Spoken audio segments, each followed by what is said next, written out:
So this is section 1-1 of Math 90. So this is a review section. So if you already recognize some of this stuff, that is good. And if you don't, that's okay. So we're going to start off by just talking about the different number sets. So we have the natural numbers. That's the name of the group that's 1, 2, 3, 4, 5, 6, 7, 8, all the way. So it's just these, they're also sometimes called the counting numbers. They don't include any negatives, and they don't include 0, and they don't include any like fractions that are between these. If you take the natural numbers, or these counting numbers, and you add 0 to that set, then you get the set that's called the whole numbers. So the only difference between the natural numbers and the whole numbers is the presence of 0.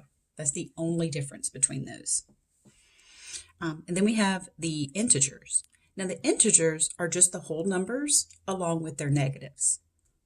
So if you take all the whole numbers and then you take the negatives of those, that set together is what we call the integers. Now notice that with the natural numbers and the whole numbers, I had the ... at the end, and this is saying that this number set continues infinitely, right, in that direction.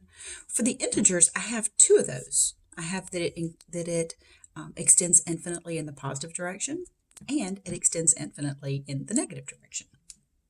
So, all right. The integers, we can order them on a number line. You guys have probably seen this before. I'm going to draw it to where my 0 is in the middle. It doesn't have to be. But it is always drawn to where, as you go from left to right, the numbers are increasing in value.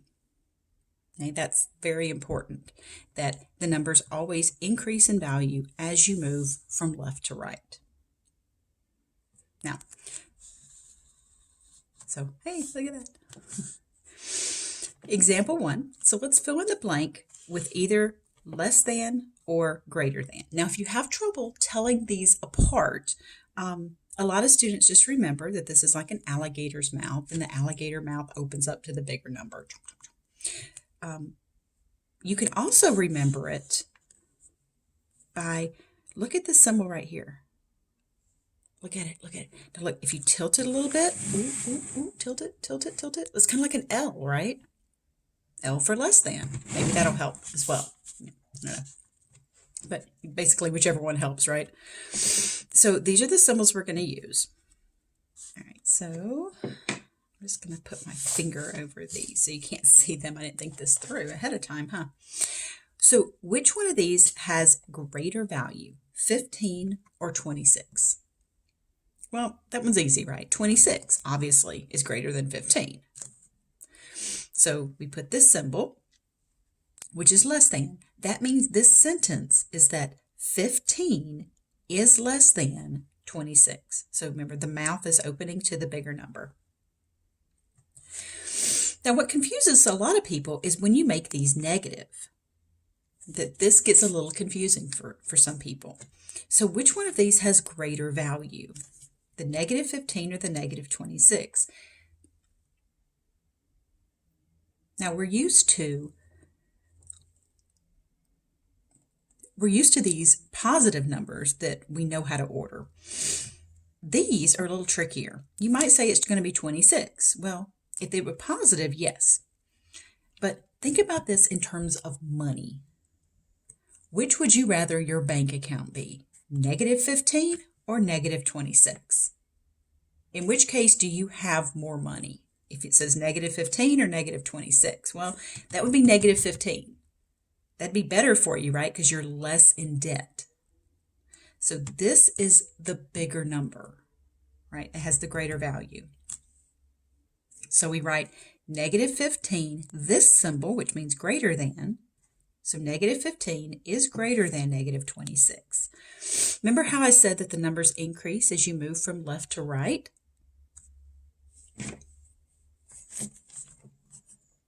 So let's think about a number line here.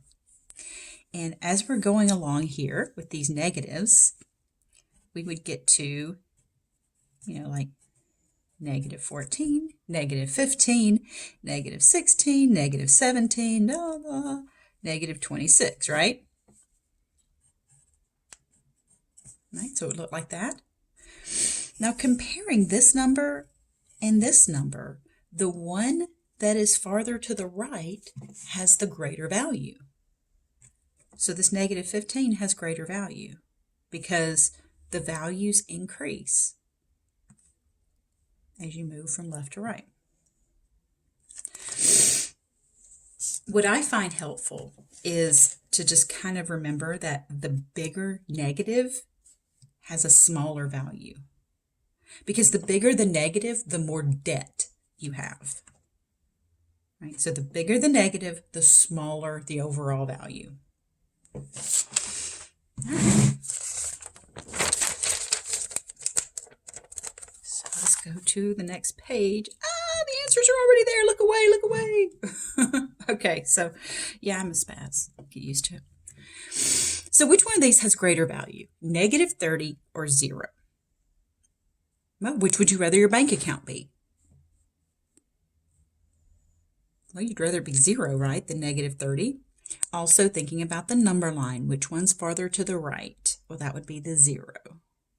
So we use this symbol. Remember, this is the less than because it kind of looks like an L.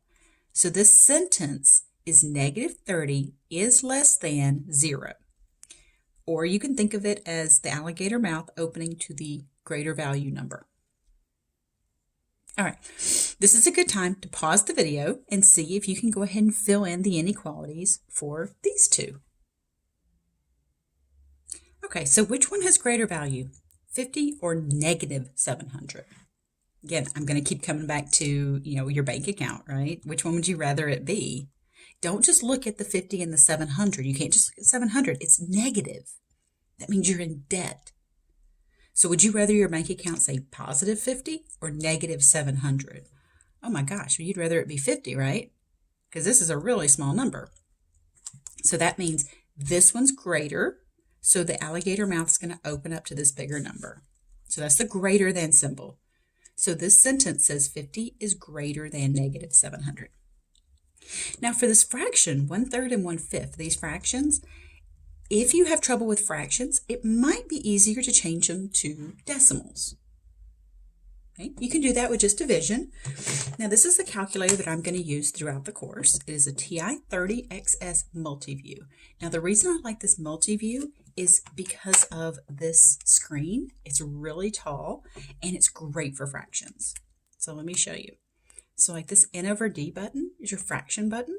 Numerator over denominator, and see how it stacks the fractions like that? That's really, really nice. So that way your fractions look like they do on the paper.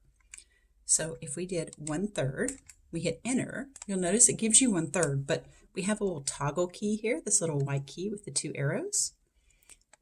That will make it into a decimal. It's like a quick change button between fractions and decimals. So we get that that's 0.3 repeating. You could also just do 1 divided by 3, because remember a fraction bar is just division. And then over here, 1 divided by 5 is 0.2. So it might be easier to compare these in decimal form.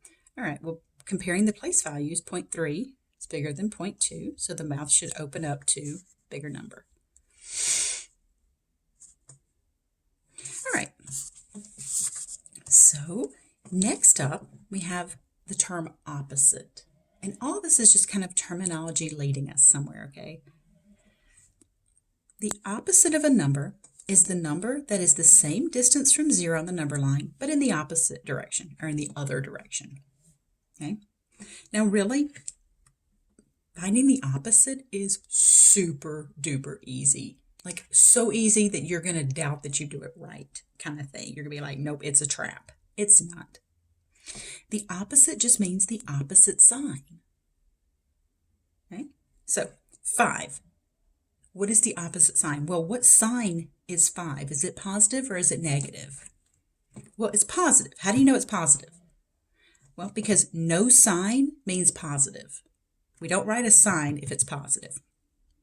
So what's the opposite of positive 5? Negative 5. Just like that. Opposite of positive 7? Negative 7. What's the opposite of negative 3? Now remember, opposite means opposite sign. Well, what's the opposite of a negative? It's a positive. Here's a tricky one. What about 0? Is 0 positive or negative? Well, think about your bank account again. If you have $0 in your bank account, and positive means you have money, and negative means you owe money, which one is 0? Well, it's neither. 0 is neither positive nor negative. So the opposite is 0. What is the opposite of positive 2 over 11? Well, it doesn't matter that this is a fraction. All that matters is that it's positive. And the opposite sign is negative 2 over 11. This is negative 0.83. Does it matter that this is a decimal? Not at all. The opposite of a negative is the positive version. So you just got to remember opposite means the opposite sign. And it really is just that quick and easy. But it can be easily confused with the next thing that we're going to talk about, and that's absolute value.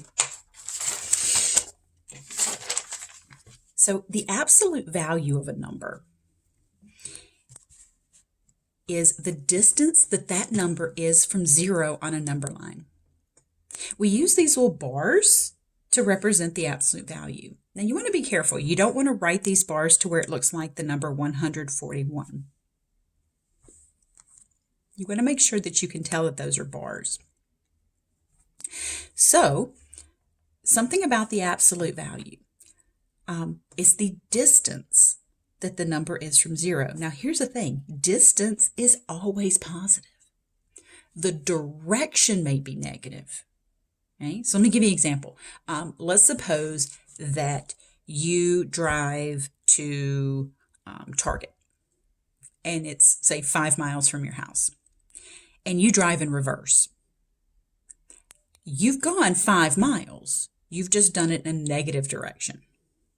Okay, so distance is always positive. The direction that you're going may be negative. Okay, so that means the answer to an absolute value is always going to be positive. Now that means whatever's inside the absolute value bars is made positive by the absolute value bars. Okay. So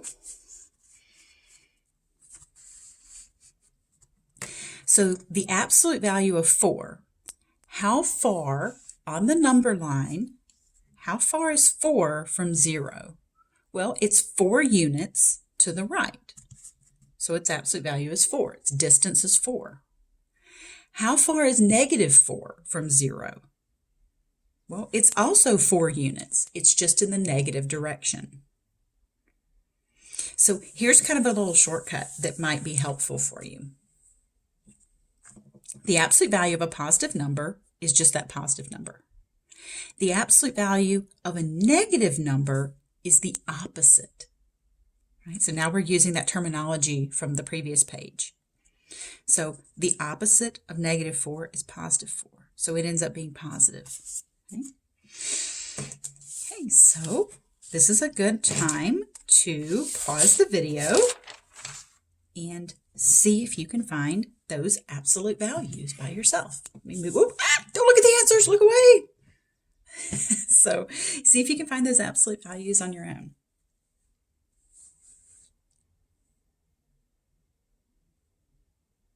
All right, so we know that the absolute value makes anything inside positive. So this negative 19, boop, becomes positive. 2 is already positive. Don't get this confused with the opposite. Okay, don't get that confused and say, oh, well, the absolute value just does the opposite. No, no, no. It just does the opposite if it's negative.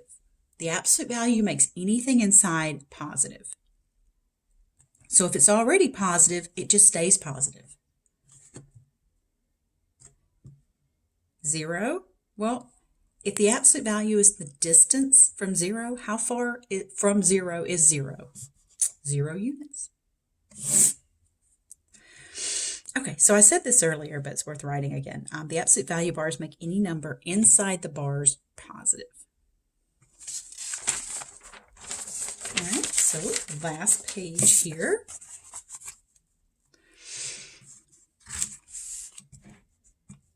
The absolute value of negative 8 All right, well, I said the absolute value, if it's negative, the absolute value bars make it positive. Now, here's where it gets a little tricky, okay? This negative is on the outside of the absolute value bars, so it's not affected by the absolute value bars. So I don't want you just to mindlessly think that the absolute value, you see absolute value bars and you're like, make it all positive, all of it positive, done. Only what's inside the bars is affected by the absolute value. The absolute value has no control over what's outside, okay? So think of the absolute values as like, not under my roof. You're not going to be negative under my roof. Well, I'm not going to live under your roof anymore. So anyway, this thing's not affected by the absolute value. So the absolute value of 8 is just 8. This negative is just along for the ride. So any negatives that are outside of the absolute value bars are going to stay there. The only negatives that change are inside the absolute value bars. So I want to make that clear because I don't want you to think, as people often do in math classes, they often think that it's just a kind of a random set of rules that don't really make all that much sense. So, my job here is to explain all these rules to you so that, it makes sense. Okay, the last few examples. We've got a negative on the outside and a negative on the inside. Now let's be careful. You might remember that a negative times a negative is a positive. You can't do that here. The order of operations, you guys remember that PEMDAS word, right? Says that the absolute value has to be done. They're like parentheses. You do what's inside first, and then you do this. So you can't multiply first, okay? Because these absolute value bars are actually doing something. So this -4 inside the absolute value is gonna change to a 4. This negative on the outside is going to stick around. So I tried to highlight that to where the -4, you can see the absolute value changed it to a +4, and then this negative is just along for the ride.